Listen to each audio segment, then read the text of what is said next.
Monsieur Abdelrahman Hedef, bonjour. Bonjour. Alors, la relance de l'économie, les perspectives pour 2023 sont prometteuses. On passe concrètement des intentions à la concrétisation si on prend en considération, bien sûr, les indicateurs de croissance et de développement. Bien évidemment, je pense qu'aujourd'hui, on passe à une nouvelle étape dans notre projet de transformation de notre économie. Et comme vous l'avez dit, les perspectives sont quand même assez prometteuses. Et surtout, c'est l'opportunité aujourd'hui pour l'Algérie de passer à une nouvelle étape, à un nouveau modèle de croissance diversifié, durable. Donc je pense que nous sommes bien partis après 2 ans de réforme, de révision du cadre législatif, légal et la mise en place d'un ensemble de textes favorables à l'amélioration du climat des affaires. Aujourd'hui, on passe à l'étape de la mise en œuvre. Déjà, il y a le code de l'investissement qui entre en vigueur. Il y a l'installation de la nouvelle agence de promotion des investissements qu'il faut maintenant bien accompagner pour qu'elle devienne active de façon concrète. Et il y a aussi ce projet de transformation économique. Il est basé sur 2 axes. Le premier, c'est la valorisation des ressources nationales par leur transformation locale. Et le deuxième axe, la deuxième dimension, qui est le redéploiement sur l'international. Et là aussi, l'Algérie prend vraiment de l'élan et prend une vraie dynamique à l'international à travers des alliances, des coopérations qui sont bénéfiques et qui vont dans le sens de la nouvelle vision de développement économique.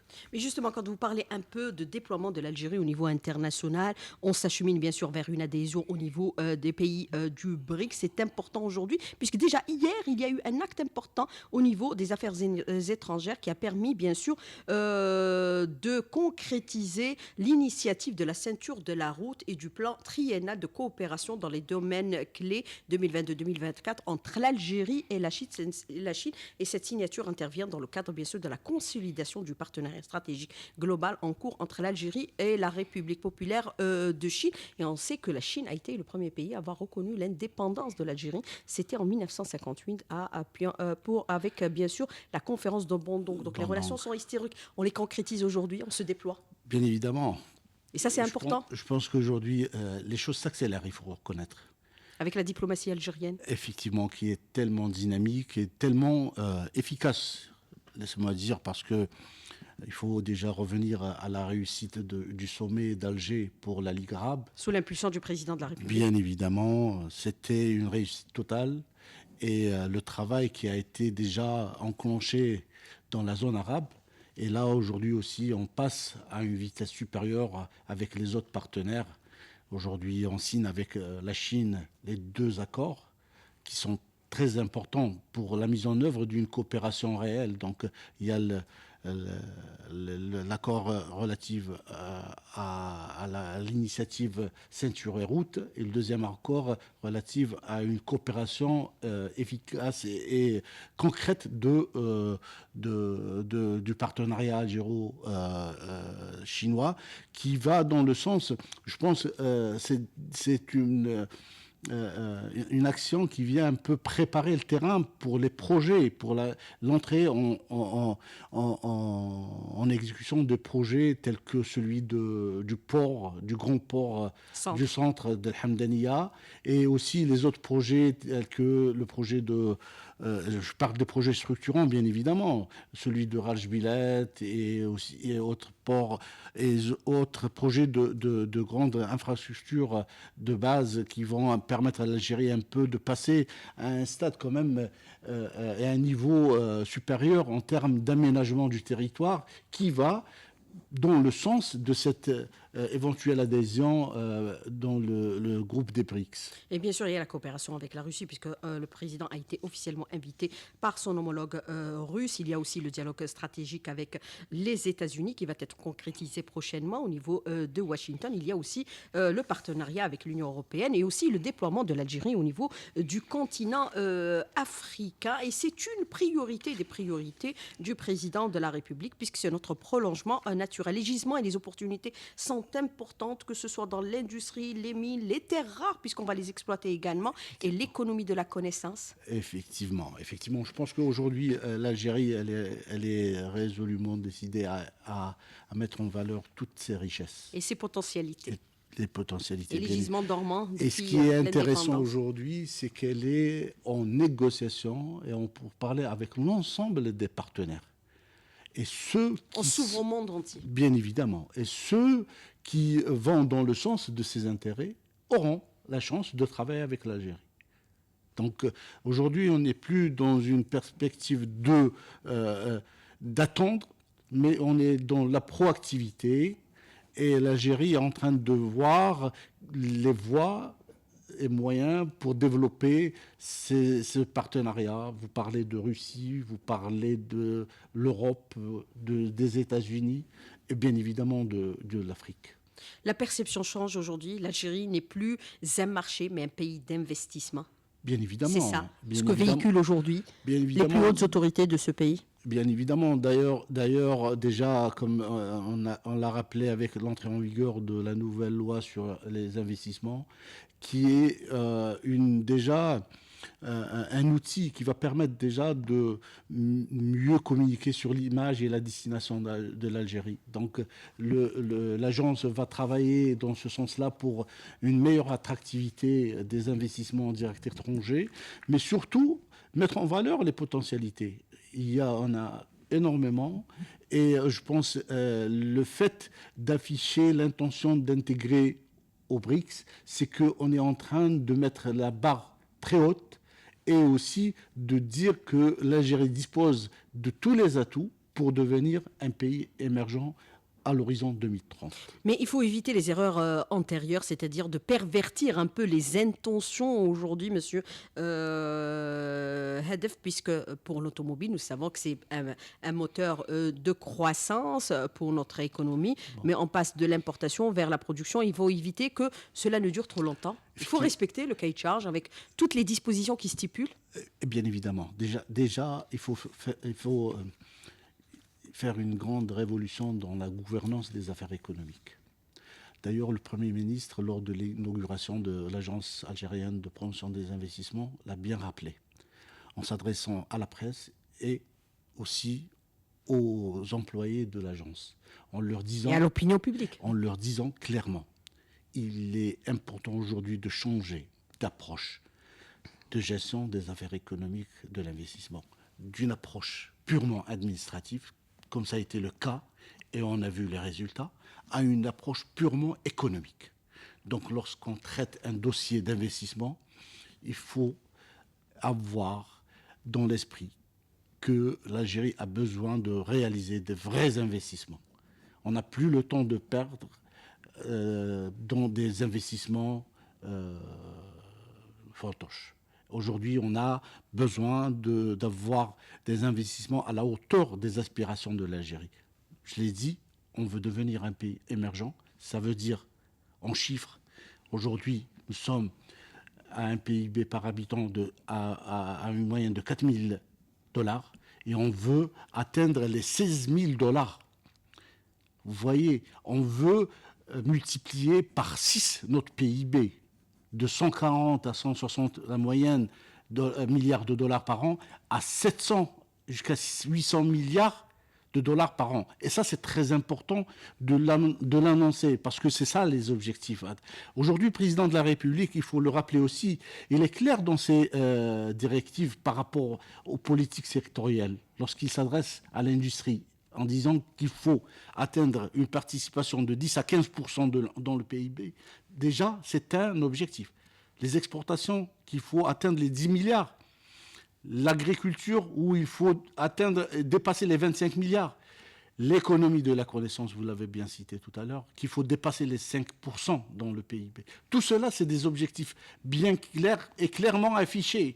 Et maintenant, il faut que tout le monde adhère à cette vision et travaille dans le même sens. Il faut tirer tous ensemble dans le même sens. Et le président fixe même les délais et les échéances. On l'a vu bien sûr avec certaines dispositions qui concernent bien sûr la restructuration du pavillon de transport de marchandises. Et il a donné un délai de 3 mois pour mettre en place bien sûr un plan de restructuration qui doit être adopté pour le rendre effectif. Le même principe pour le code des collectivités locales en révision actuellement jusqu'à la fin décembre. Alors aujourd'hui, monsieur Abdelrahman Hedef, avec toute cette vision que nous mettons en place, c'est vrai que parfois on pense que les choses tardent, on met en diapason le temps politique avec le temps économique. On prend en considération le temps parce que par le passé, on avait adopté certaines dispositions, mais les textes d'application n'ont jamais paru, ça n'a jamais été effectif. En 1987, on avait déjà notre première centrale photovoltaïque. Aujourd'hui, malheureusement, on se retrouve à la traîne. Et le défi aussi, c'est de concilier les 3 temps, je dirais, politique, économique et social. Parce que l'adhésion de la société aujourd'hui, elle est importante dans la réalisation de ce projet. Et aujourd'hui, je pense que le président de la République, hier déjà, dans son discours lors de l'ouverture du sommet de la conférence africaine des startups, on en a parlé. Il a dit clairement que je connais les aspirations du peuple et j'y travaille pour. Et ça, c'est un engagement nouveau qu'il réitère aujourd'hui. Effectivement, et il accorde sa politique avec les aspirations du peuple. Il faut reconnaître aussi que lors de l'élaboration de la loi de finances 2023, c'était le cas. Donc aujourd'hui, je pense qu'il y a une réelle conciliation entre les 3 temps. Et aujourd'hui, c'est pour cela que je dis qu'il est important qu'on s'unit tous autour de cette vision, parce que c'est une vision de salut pour l'Algérie et surtout d'existence. Lorsqu'on voit les enjeux aujourd'hui à l'échelle mondiale, et c'est des enjeux qui vont dans le sens de la souveraineté des pays. L'Algérie met la priorité sur certains dossiers et certains enjeux qui touchent surtout la sécurité. Mais il faut passer vite à l'exécution de ces projets, de ces intentions. L'exploitation de Gare du Billet, par exemple, qui va rapporter, si on se tient aux indications du ministre en secteur, énormément de richesses au pays, les énergies renouvelables, même principe, l'exploitation par exemple de l'hydrogène vert, puisque le plan a été adopté au niveau du gouvernement, il sera incessamment bien sûr présenté au niveau du Conseil des ministres. Il faut faire vite, on parle pratiquement des projections qui pourraient atteindre l'équivalent de 15 milliards de dollars de gains pour l'Algérie à horizon 2050. Mais il faut faire vite. Vite et travailler beaucoup. Et avoir la fiabilité des statistiques, c'est important, monsieur Hedef. Très important. Très important. Aujourd'hui, c'est ça le tableau de bord, c'est les chiffres et les indicateurs, mais réels. Tout à fait. Je pense qu'il y a un travail qui est en train de se faire dans ce sens-là. Après l'installation du Conseil national de la statistique, il y a vraiment un travail de fond qui doit se faire aujourd'hui. Dire toutes les vérités avec des statistiques et des chiffres. Oui, et c'est pour ça qu'on doit réformer notre système statistique national, le SNS, et aussi aller vers la révision de la loi statistique pour permettre aux décideurs, au pouvoir public d'avoir à disposition vraiment des outils d'aide à la décision avec des chiffres réels qui reflètent la réalité du terrain. Ne plus manipuler les chiffres, c'est important, monsieur Hedef. Ben oui, hein. On n'a pas intérêt avec toutes ces mutations technologiques aujourd'hui. On n'a pas intérêt à manipuler les chiffres. Et on s'est habitué maintenant au langage de vérité du président de la République qui dit les choses telles qu'elles sont. Il faut continuer sur cette même lancée avec des chiffres et des statistiques. Eh ben, il n'y a pas mieux, parce que l'objectif déjà, c'est de restaurer cette confiance entre l'État et le citoyen. Et c'est qu'avec ces pratiques-là et ces politiques-là qu'on arrive à restaurer cette confiance. Bien. Alors, Monsieur Abdelrahman Hadeb, je voudrais revenir sur l'aspect relatif, bien sûr, à la fiabilité des chiffres. Il est urgent et impératif d'avoir des chiffres réels et, bien sûr, fiables. C'était déjà l'instruction du président de la République lors d'un des conseils des ministres où il a demandé à avoir une visibilité réelle sur l'état d'avancement, bien sûr, du dégel de certaines entreprises qui étaient déjà c'est-à-dire à l'arrêt. Mais il a demandé aussi d'avoir des indicateurs avec des chiffres et des projections, aussi bien sur la valeur ajoutée et les emplois créés dans la perspective, bien sûr, d'avoir une visibilité sur notre économie créatrice à la fois de richesse et d'emplois. Alors, vous avez parlé de la loi statistique qui date de 1994. Sa révision est importante aujourd'hui. Visiblement, elle semble être en cours. Qu'est-ce qu'il faudrait revoir dans cette loi exactement, Monsieur Hedef? Déjà, il faut reconnaître que lors de sa promulgation en 1994, déjà, c'était un des pays pionniers au monde qui ont mis en place une loi statistique en Algérie. On a été pionnier en tout, mais Voilà. on se retrouve malheureusement à ne pas avoir tout concrétisé. Mais maintenant, il faut dire que nous avons besoin d'un cadre juridique à jour et adapté aux évolutions que connaît le monde, surtout dans le domaine de l'industrie de la data, donc de l'industrie de la donnée. Et la loi statistique aujourd'hui vient pour essayer de renforcer les outils déjà de traitement de la data, de l'information statistique, et aussi aller vers, je dirais, une meilleure interprétation, une meilleure analyse. C'est pour cela qu'aujourd'hui, il est important de revoir les missions de l'ONS. Il est très important aussi de la doter des moyens nécessaires et aussi intégrer aujourd'hui les nouvelles technologies de façon concrète dans le travail statistique. Parce qu'aujourd'hui, on parle de big data, on parle d'analytics, on parle de nouvelles méthodes aussi dans le traitement de l'information statistique. Tout cela doit aujourd'hui faire partie de la nouvelle loi. Il y a aussi la relation avec l'information statistique, le secret statistique. Donc il faut le redéfinir aujourd'hui aussi par rapport à la réalité du terrain. Aujourd'hui, il faut aussi travailler, essayer d'aller à explorer les nouvelles sources de l'information statistique, et je donnerai comme exemple les sources administratives qui regorgent aujourd'hui d'informations qui sont non exploitées.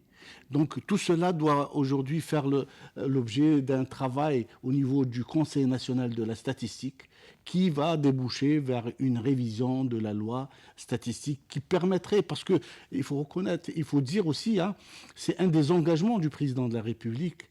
Et c'est un des axes sur lequel il y travaille beaucoup, il donne beaucoup d'importance. D'ailleurs, et ça consacre aussi la transparence. D'ailleurs, la première des choses, si vous permettez, Madame Souheila Lachmi, c'est déjà la réforme institutionnelle qu'il a mis en œuvre par la création d'un ministère de la numérisation et des statistiques. Ça, c'est très important à le signaler comme réforme. Et de là, aujourd'hui, nous avons besoin de passer à une nouvelle étape pour l'information statistique parce qu'il y a des enjeux.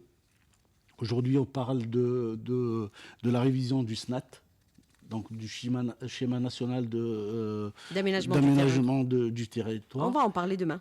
Voilà. Et c'est un outil qui a besoin de l'information statistique. Et il est important aujourd'hui de connaître les potentialités des régions. Les potentialités des régions, maîtriser déjà et essayer de développer le territoire selon les spécificités régionales. Et ça, c'est très, très important.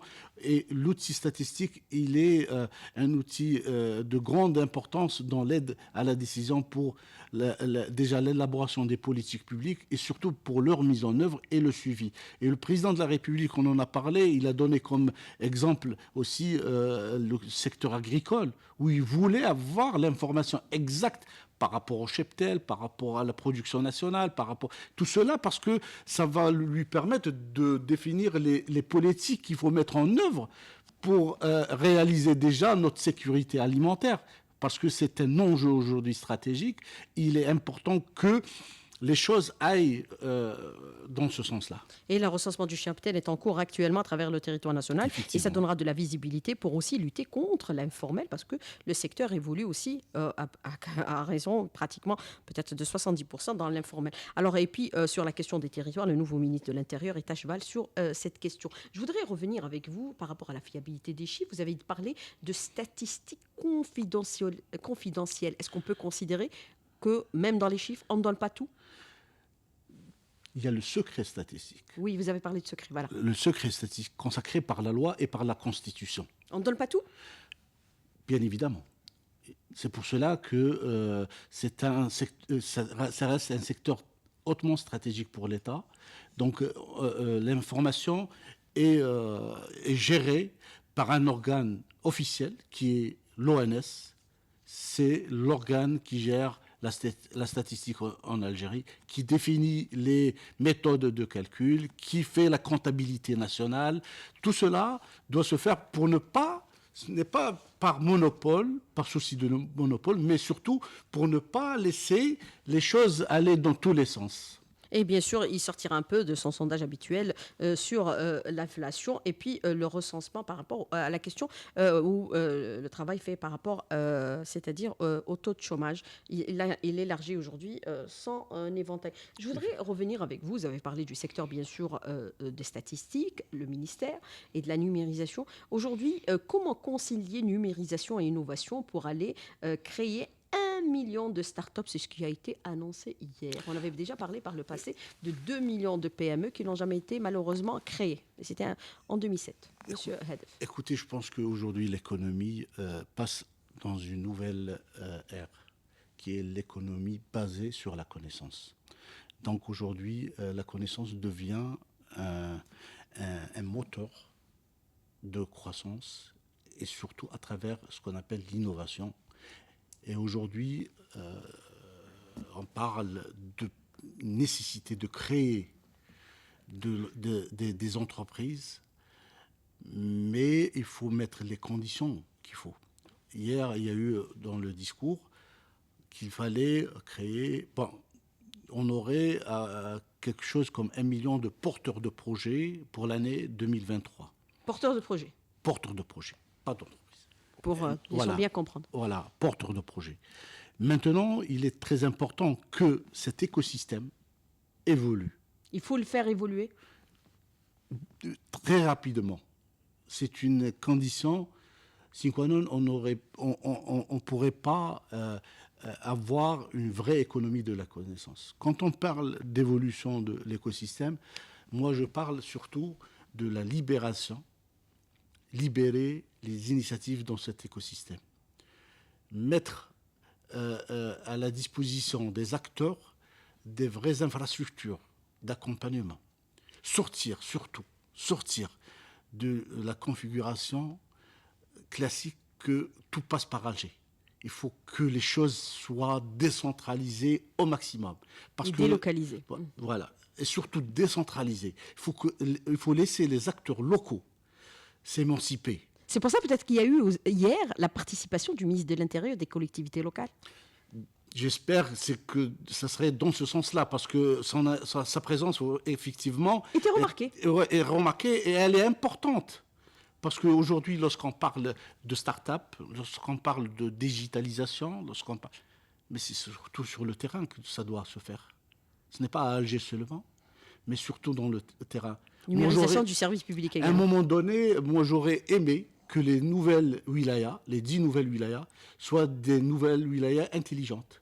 On n'aurait pas à construire des bâtiments, mais à construire des e-wilayas, des wilayas électroniques. Un seul bâtiment suffirait pour abriter l'ensemble des administrations. Mais au lieu de construire des bâtiments, on va construire les infrastructures numériques qui vont améliorer le service public pour notre communauté dans ces wilayas. Donc je pense qu'il faut se mettre dans cette optique aujourd'hui. C'est la transformation digitale, elle est à la fois technologique, mais aussi sociale et culturelle. On parlait il y a quelque temps d'Alger ville intelligente. Moi, j'aurais aimé parler de Stamnalast. بيض comme ville intelligente parce que déjà l'éloignement, la spécificité, c'est là où on a besoin que les technologies améliorent le cadre de vie des citoyens. Implémenter toutes les nouvelles technologies, on a commencé déjà par le solaire hein, pour éclairer Eh ben oui. voilà, la wilaya et développer aussi l'agriculture. Moi, je voudrais revenir avec vous sur cet écosystème. Qu'est-ce qu'il faudrait aujourd'hui améliorer de telle sorte est-ce qu'on atteigne l'objectif qu'on se fixe, avec des délais bien sûr, de réaliser l'équivalent, c'est-à-dire de 5% avec bien sûr les startups de PIB. Première des choses. Puisqu'on a fixé des échéances, il faut les respecter. Il ne faut Première, plus déborder sur les échéances maintenant. première des choses, Le monde évolue très vite. il faut que les choses se fassent par elles-mêmes. C'est le marché qui doit créer ces entreprises. Oui, mais il y a pas, aussi si vous permettez, je reviendrai à l'écosystème. à l'écosystème et surtout à l'aspect régulation. Je reviendrai vers ça. Mais il est très important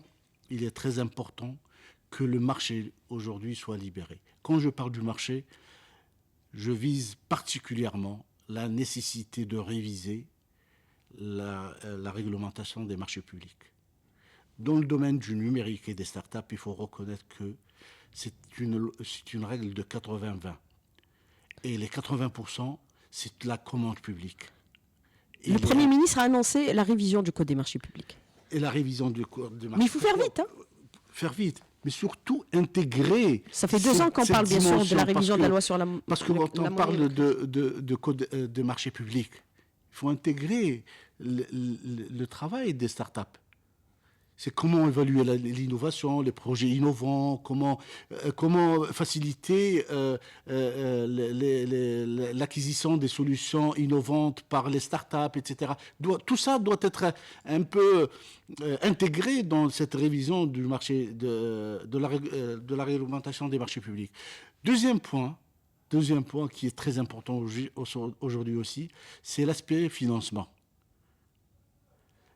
L'Algérie a parcouru vraiment un chemin dans ce sens-là, déjà, avec la création d'une structure étatique qui est la ASF, Algeria Startup Fund, mais le marché a besoin d'énormément de sources de financement, surtout parce que c'est un financement assez particulier, basé sur les capitaux à risque. Et c'est des financements qui sont, je dirais, particuliers pour des activités particulières. Donc, il est très important qu'on développe l'aspect financement. Troisième point, ce que je pense que aussi est important aujourd'hui, ce qui est en train de se faire entre le ministère de l'Enseignement supérieur et la recherche scientifique et le ministère de l'économie et de la connaissance, c'est de renforcer aujourd'hui les capacités au sein de l'université et de permettre à une grande partie des futurs diplômés d'être dans un monde entrepreneurial et leur permettre aussi de créer leur entreprise, start-up ou autre. On commence à procéder au changement des mentalités pour sortir un peu du salariat vers l'entrepreneuriat. Alors, autre question que je voudrais aborder avec vous, bien sûr, est-ce qu'on pourrait penser que quelque part, avec bien sûr notre administration qui reste encore rigide malgré toutes, bien sûr, les amendements sur le plan législatif pour assurer sa souplesse dans le traitement de certains dossiers qui sont cruciaux parce qu'on a besoin de créer des emplois, on a besoin de créer de la valeur ajoutée pour bien sûr la stabilité sociale de notre pays, même si l'État a mis les moyens pour renforcer encore davantage le pouvoir d'achat en augmentant les salaires, bien sûr, des fonctionnaires de l'État. Est-ce qu'il faudrait, on pourrait penser qu'il y a aujourd'hui une sorte de résistance de passer de l'économie de la connaissance et de la numérisation, puisqu'on sait que l'économie de la connaissance et la numérisation va automatiquement avoir à supprimer des postes d'emploi. Et à créer d'autres aussi. Voilà. C'est ce que je voudrais qu'on voilà, et à créer d'autres. Donc, il faut, c'est un argument c'est-à-dire c'est un cycle qui disparaît au profit d'un autre. Bien évidemment. Il faut reconnaître que la transformation numérique, c'est une transformation tirée par une innovation disruptive, donc de rupture.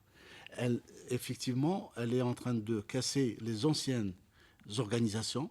On Et n'aura on- pas à se déplacer pour des documents d'état civil, Voilà. on les retire chez soi. Tout à fait. Et Avec la signature électronique. et on crée de nouvelles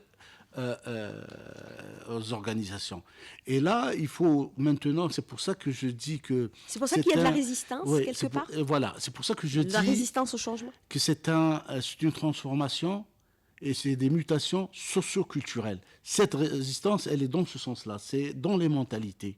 Et aujourd'hui, il faut essayer, avec beaucoup de pédagogie, avec beaucoup de sensibilisation, essayer de changer cet état des lieux. Parce que l'Algérie aura à gagner en exécutant et en réalisant cette transformation numérique. Mais certains pays sont déjà dans la phase de l'intelligence artificielle. Vous avez des robots comme enseignants. Vous m'avez devancé. Vous m'avez devancé. Parce que ce que je voulais dire, c'est qu'aujourd'hui, on ne parle plus de nouvelles technologies. On parle de l'intelligence artificielle. On parle de technologies avancées et de technologies de futur.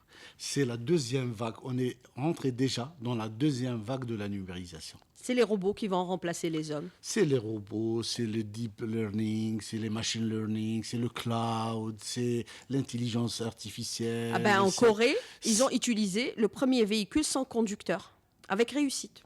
Il est au stade expérimental. Un taxi plutôt. Un taxi. Pas seulement en Corée, même aux Émirats arabes unis, dans un pays arabe aussi. Donc c'est quelque chose qui est en train de se mettre en place.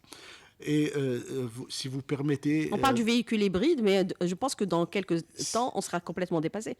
On aura des taxis sans chauffeur. Oui, et des avions sans chauffeur. Des trains.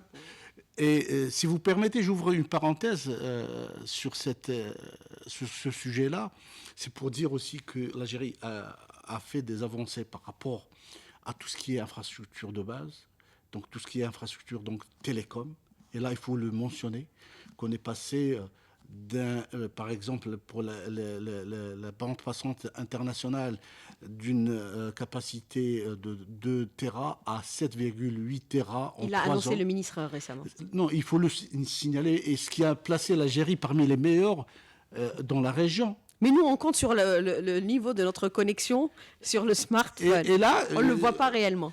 Ce qu'on ne voit pas, parce que c'est le défi à venir, c'est parce que la boucle locale n'est pas encore aussi développée, premièrement. Deuxièmement, et le ministre en a parlé, il y a le contenu qui n'est pas produit en Algérie. On importe tout ce qu'on est en train de consommer numériquement. C'est pour ça que les startups seront d'un grand apport. Oui. Parfaitement d'accord. Et ça, c'est important aujourd'hui de le mentionner, c'est qu'on a besoin de mettre en place la loi numérique rapidement. Et la loi numérique va nous permettre déjà de définir déjà le rôle des startups, des acteurs du numérique. Deuxième point, elle va nous permettre, et c'est ce que je voulais revenir tout à l'heure, sur l'aspect régulation. Parce qu'aujourd'hui aussi, la régulation est faite principalement par l'ARPCE. Et je pense qu'aujourd'hui, il est temps de passer à un nouveau système de régulation. Du réel vers le virtuel. Oui, je ne vois pas pourquoi rester en train de réguler la poste avec la communication électronique bien numérique. Il faut maintenant avoir une régulation pour le numérique. Mais est-ce qu'il faudrait que les entités de régulation jouent leur rôle réel et effectif sur le terrain? Puisque nous avons une entité de régulation des postes et télécommunications qui n'est pas tellement effective, elle est effacée par un ministère. Vous avez aussi une autre entité de régulation à travers aussi d'autres organismes qui ne jouent pas leur rôle parce qu'elles sont complètement effacées par des ministères. Est-ce qu'il faut définir le rôle de ces autorités à l'avenir? C'est le prochain défi maintenant, c'est un défi politique, c'est de passer du politique à l'opérationnel. Et ce que vous dites là, la régulation, c'est dans un sens opérationnel. C'est donner la possibilité à la RPCE ou une autre agence qui va prendre le relais pour le numérique. C'est aussi de donner la possibilité à l'AGCE, l'agence de gestion des signatures et des certifications électroniques. Que ce ne soit pas des coquilles vides Voilà. Elles exercent leur métier. Parce qu'on a Comme cela se fait dans tous on les a pays. fait beaucoup d'investissements là-dessus. Il faut maintenant passer à l'aspect opérationnel de la chose. Il faut que le numérique devienne une réalité en Algérie. Il faut, parce que le numérique, c'est quoi au juste la finalité? C'est un levier de performance. Si on ne l'utilise pas à bon escient, c'est qu'on est en train de jeter de l'argent par la fenêtre. Aujourd'hui, il est important que le numérique prenne place avec l'organisation qu'il faut. Il faut adopter rapidement cette loi numérique, Oui, le plus tôt possible. très rapidement. C'est l'organisme La- de régulation et définir toutes les tâches. Voilà, la loi numérique, la loi statistique, j'espère qu'on les aura au courant 2023. Et il faut faire vite aussi. Très vite. Alors, vous avez cette question de l'auditeur qui vous dit les startups numériques se trouvent devant une série d'insuffisances technologiques et administratives, dont une inflation de démarches administratives et une faible numérisation de l'administration publique, auxquelles s'ajoutent des formules classiques telles que l'ANSEJ, la CNA, qui sont très peu pertinentes pour les startups numériques. C'est le cas ou pas le cas? Il faut mettre fin à certaines dichotomies. Eh ben oui, c'est pour ça que Contradiction. lorsqu'on parle de loi numérique, aussi, elle doit être accompagnée d'une stratégie du numérique pour l'Algérie. Et quand on parle de stratégie du numérique, il y a des actions à réaliser rapidement. La gouvernance électronique, la e-gouvernance, les gens parlent aujourd'hui, ont besoin d'une administration agile, une administration efficace. Et il faut aujourd'hui... Et rapide. Oui, tout à fait. Aujourd'hui, nous avons besoin d'une administration et d'une gouvernance publique très efficace. C'est pour cela que le projet du cloud gouvernemental qui va permettre de fédérer l'ensemble des administrations et créer cette interopérabilité, parce que c'est là où il y a le mal, c'est que chaque administration est en train de travailler de son côté. Donc on est dans une organisation en silo et maintenant il faut qu'on passe en organisation en plateforme. Donc tout est au même niveau et accessible en temps réel. Et c'est le même principe pour notre système financier et bancaire aujourd'hui. Alors, vous avez cette question de l'auditeur qui vous dit tout est basé sur les chiffres et les statistiques, mais existe-t-il un organe qui fait la comparaison contradictoire pour la fiabilité des chiffres? Il faut le mettre en place aussi. Bien évidemment, bien évidemment. On a la Cour des comptes. La Pour Cour des la comptes, gestion de la dépense publique, il faudrait aussi des institutions qui vérifient les chiffres. Voilà, c'est pour cela qu'on demande qu'il y ait... C'est là où on consacre la transparence. Voilà, et qu'il y ait une réforme de la loi statistique. C'est pour cela qu'il faut mettre en place aujourd'hui les outils. On parle aujourd'hui aussi des outils de sondage qui sont très importants dans une conjoncture pareille. On parle de la prospective aussi, des études, de la planification. Donc tout cela est très nécessaire. C'est pour cela qu'il est important de réformer aujourd'hui la loi statistique. Alors quand on parle de la planification, c'est-à-dire à horizon 2040, parce qu'il faut aller au-delà de 2030, 2030 c'est demain, 2050, 2060, 2080, vous avez certains pays comme la Chine, ils sont déjà dans le 2200, 50, qui planifient, c'est-à-dire leur stratégie sur 50 ans, voire 60 ans et même 100 ans. Est-ce qu'il faudrait rétablir une institution équivalente à ce que nous avions par le passé, le ministère de la planification, du plan, voilà. Je pense qu'on doit y aller. Parce que même la population, elle est adossée au ministère de la Santé. Alors que, par exemple, la démographie doit être adossée aussi à un secteur qui met en place des politiques de planification. Vous naissez aujourd'hui, vous avez 1 an, dans 5 ans, vous avez besoin d'infrastructures scolaires. Donc il faut une planification. Et c'est rapide, 5 ans. Hein. Déjà avec... On a 1 million de naissances presque par an. Oui, déjà avec le SNAT, qui est un instrument de planification aussi. Donc aujourd'hui, je pense qu'il faut y aller vers une organisation par un organe de planification qui doit tracer les politiques. Qui projette l'Algérie vers l'avenir. Voilà, sur le long terme. Et mettre en place... Ne plus faire les politiques de court terme. Et mettre en place les politiques décennales, parce que c'est très important. Et de là, les décliner en politique quinquennale et en stratégie et en plan d'action aussi. Monsieur Abdelrahman Hadef, merci d'avoir répondu à nos questions, d'avoir été en direct avec nous ce matin dans le studio. Merci beaucoup. C'est moi Bonne qui vous journée. remercie. À bientôt. À vous aussi.